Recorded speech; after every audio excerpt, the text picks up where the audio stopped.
Le tremblement de terre est le risque naturel majeur le plus meurtrier et qui cause le plus de dégâts.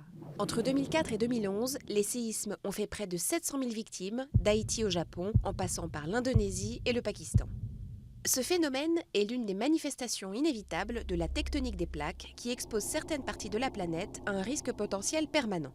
C'est le long des failles, zones de rupture dans la roche, que se concentre l'activité sismique, en général à proximité des dorsales, frontières entre les plaques tectoniques. Dans certaines régions du monde, ces immenses plaques se frottent, entrent en collision, s'enfoncent l'une sous l'autre.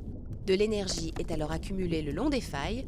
Lorsque la limite de résistance des roches est atteinte, il y a rupture et déplacement. L'énergie accumulée est libérée, un séisme se produit. Après la secousse principale, des répliques se produisent. Parfois meurtrières, elles correspondent à des réajustements des blocs voisins de la faille. Ces frictions des différentes plaques de la croûte terrestre provoquent des secousses quasi permanentes, généralement imperceptibles par les humains. Les zones sismiques les plus actives dans le monde sont situées en Asie, au Proche-Orient, en Afrique du Nord et en Amérique.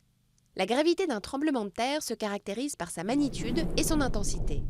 C'est sur l'échelle de Richter, la plus connue, qu'on évalue la magnitude, c'est-à-dire l'énergie dégagée. Elle est théoriquement illimitée. Dans la pratique, aucun séisme n'a dépassé 9,5 depuis celui de 1960 au Chili. L'intensité indique les conséquences du séisme en surface. Elles sont déterminées par l'échelle macrosismique européenne qui comporte 12 degrés.